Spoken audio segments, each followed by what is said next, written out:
তুলনা।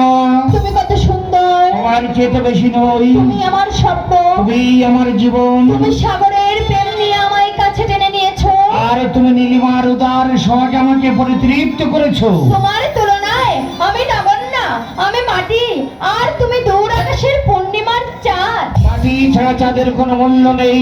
মাটির মায়াতে চাঁদ তথা স্নিগ্ধতা শুধু ঝরায়। চাঁদকে আবার মেঘে ঢেকে ফেলবে না তো? নির্মল আকাশে মেঘ কোথায়? কেন? তোমার ওই সুনন্দা। কি হলো? সুনন্দার নাম শুনতে হঠাৎ থেমে গেলে যে? তোমাকে তো কতবার বলেছি, ওই অশিক্ষিত কেউ চাষির মেয়ে সুনন্দার কথা বলে তোমাকে দুঃখ দেবে না, কষ্ট দেবে না। তার সঙ্গে আমার কোনো সম্পর্ক নেই, ছিল না কোনোদিন। তার সঙ্গে বিয়ে দেওয়ার ইচ্ছা ছিল শুধুমাত্র বাবার। প্রেমের ক্ষেত্রে মেয়েরা বড় হিংসুটে হয়। প্রণয়ের সঙ্গে কোনো মেয়ের নাম জড়ানো থাকলে মনের মধ্যে জ্বালা করে। আর সত্যি কথা বলতে কি, এই তোমাকে দেখলে না ওই সুনন্দা নামক কাঁটাটা আমার বুকের ভিতর খচ খচ করে বিঁধতে থাকে। ভয় নেই প্রিয়তমা, সুনন্দা আমার জীবনে প্রয়োজনীয় এক টুকরো কাজ, আর তুমি আমার জীবনে অমূল্য রতন হীরা, কাছে শপথ হীরা। আর তুমি আমার কাছে হীরার চেয়েও দামি। সেটা কি জানো? প্রেম।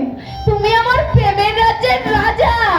রাজ্যে স্বপ্ন সুখে প্রাসাদ দেখে দিতেই নীলাঞ্জনা পলক চোখে তোমাকে দেখবো আর ভাববো, নীলা আমাকে রাজা করেছে, আমাকে ধন্য করেছে। সত্যি? সত্যি। অখ্যাত গ্রামের এক চাষির ছেলেকে তুমি যে রঙিন জীবনের সাথে মিলিয়ে দেবে, তোমার কল্পনারই অতীত ছিল। যে জীবনে উন্মাদনা নেই, মাতন নেই, সেই জীবনকে আঁকড়ে ধরে থাকলে অপর এক শ্রেণীর মানুষের কাছ থেকে বাহবা পাওয়া যায়, কিন্তু জীবনকে ইচ্ছা মতো ভোগ করা যায় তুমি না। ঠিকই বলেছো। এক শ্রেণীর মানুষ ড্রিঙ্কে নিন্দা করে। আচ্ছা তুমিই বলো তো, ড্রিঙ্কের আনন্দ কি আর শরবতে পাওয়া যায়? তাই কি কখনো যায়? ককটেল পার্টির মন মাতানো খুশি কি আর কীর্তনের আসরে মেলে? উদাহরণগুলো তো তুমি চমৎকার দিয়েছো। আমি তো এই নেশাদার রঙিন জীবনে দাঁড়িয়ে ওই গায়ের কথা একদম ভাবতেই পারি না। ধুলো কাদা খানা গর্ত ভরা ঝোপ জঙ্গলের মতো খড় মাটির ঘরে গ্রামের মানুষগুলো যে কি করে বাস করে ভাবতেই আমার গা কেমন ঘিনঘিন করে। এই শোনো, আমি কিন্তু তোমাদের শিবানীপুরে কোনোদিন যাব না। একবার কষ্ট করে হলো যেও নীলা, নইলে বাবা মা দুঃখ পাবে, কষ্ট পাবে। তারপর দুদিন থেকে যে কোনো কচিলায় আমরা আবার কলকাতায় ফিরে আসবো। আচ্ছা সে পরে দেখা যাবে, কিন্তু আমাদের ফাইনাল সেটেলমেন্টের কি করলে? Final settlement? আরে বাবা, দুদিন বাদে আমি যে লজ্জায় বাইরে মুখ দেখাতে পারবো না। কিসের লজ্জা? আমাদের দুজনের মাঝে যে নতুন অতিথি আসছে, তার কথা তুমি ভুলে গেছো বুঝি? হায় হায় হায় হায় হায়, বিয়ের আগেই সন্তান! তোমার অতিথিরা কিন্তু বড্ড বেরোচ্ছে। সেজন্য কোনো ছুপবো না। আমাদের সন্তানকে ভালো কোনো শিশু সদনে রেখে তাকে মানুষ করব। সন্তানের জন্য জীবনের রোমান্টিক দিনগুলো তার ফিকে করে দেয়া যাবে না। ও বাবা, তুমি দেখছি আগে থেকে সব কিছু ঠিক করে রেখেছো। এই, আমাদের যদি মেয়ে হয় কি নাম রাখবে বলো তো? তুমি বলো। তোমার নামের আদি অক্ষর দিয়ে নাম রাখবো উর্মি। খুব সুন্দর নাম। আর যদি ছেলে হয়? তাহলে তো নাম ঠিক করাই আছে। কি বলো তো? অনির্বাণ।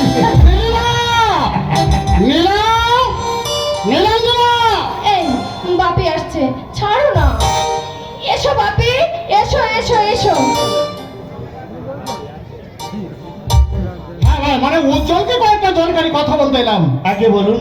তুমি নিশ্চয় জানো আমি উচিত বলতে যেমন ভালোবাসি তেমন শুনতে ভালোবাসি। এজন্য বন্ধু মহলে আমার একটা অপবাদ আছে। তারা বলে নিখিল বিশ্বাস একজন দুর্মুখের দ্বিতীয় সংস্করণ। আবার কেউ কেউ বলে এটা নাকি আমার পয়সার গরম। কিন্তু আমি তো জানি এটা আমার সত্যবাদিতা। যারা মনেই প্রাণে সৎ ন্যায় পরায়ণ হয় তারাই তো উচিত কথা বলতে সাহস রাখে। হ্যাঁ ঠিকই বলেছো। এবার কাজের কথায় আসা যাক। তোমার তো কাজের কথাই একটাই বাপি, নীলা আমার একমাত্র সন্তান, তাকে দূরে রেখে একা আমি থাকতে পারবো না। তুই ঠিক কথা বলেছিস, তবে তোর এই কথা শুনে আমি আর একটু মোলায়েম ভাষায় বলছি। দেখো বাবা উজ্জ্বল, আমার তো কোনো ছেলে নেই, এই একটি মাত্র মেয়ে। তাই আমি মেয়েটাকে বিয়ে দিয়ে একটা ছেলে পেতে চাই। আমি ছেলে হয়ে সারা জীবন আমরা কাছাকাছি পাশাপাশি থাকবো। নিজেই প্রগতিবাদে বিশ্বাসী বলে নীলাঞ্জনাকে আমি আধুনিক শিক্ষায় শিক্ষিতা করে গড়ে তুলেছি। ওর ব্যক্তির স্বাধীনতায় আমি কখনো খবরদারি করি না। এমনকি তোমার সঙ্গে আবার মেলামেশায় আমি কখনো আপত্তি করি না। কিন্তু ওর ভবিষ্যৎটা তো আমাকে দেখতে হবে। তাই তাই বলছি যত তাড়াতাড়ি সম্ভব তোমাদের আনুষ্ঠানিক মিলনটা আমি সেরে ফেলতে চাই। আমি বলছিলাম কি আগামী 27 ফাল্গুন বুধবার কিন্তু একটা ভালো দিন আছে। 27 ফাল্গুন মানে সামনের সপ্তাহে। বেশ, কথাই বলে শুভ কাজে দেরি না করাই ভালো। এত তাড়াতাড়ি আত্মীয় স্বজন বন্ধু বান্ধব কখনই বা নিমন্ত্রণ করবো, আর মার্কেটিং এবার কি করে সারবো? ও নিয়ে তোকে কোনো চিন্তা করতে হবে না মা, ও আমি সব ম্যানেজ করে নেব।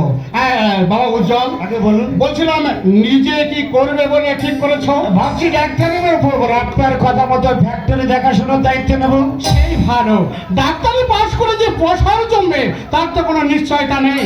তাছাড়া আমার ভারতের গৌরব গঠন মিলের কাপড়ের চাহিদা যেমন দিন দিন বাড়ছে, দেখবে তোমাদের ভবিষ্যৎ নিয়ে আর কোনো চিন্তা করতে হবে না। তাছাড়া ওই ইরানের মার্কেটটা যদি একবার পেয়ে যায় এত মুনাফা আসবে যে রাখবার জায়গা পাবে না। তাহলে ওই 27 ফাল্গুন তোমরা বিয়ের জন্য প্রস্তুতি নাও, আমি একটু ফ্যাক্টরি থেকে ঘুরে আসি, কেমন? হ্যাঁ 27 ফাল্গুনের পর আজকের নীলাঞ্জনা নতুন রূপে নতুন পরিচয়ে তোমার পাশে থাকবে। উফ, ভাবতে আমার যে কি আনন্দ হচ্ছে।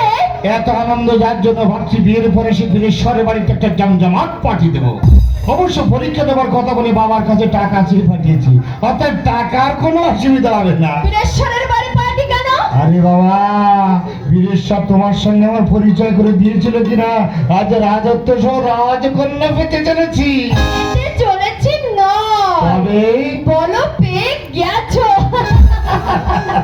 এই অনেক রাত হলো, এবার তুমি তোমার ঘরে গিয়ে শুয়ে পড়ো, আমি আমার ঘরে যাচ্ছি। 27 ফাল্গুনের পর আর কিন্তু এ কথা শুনবো না। না বলতেই তো চাই।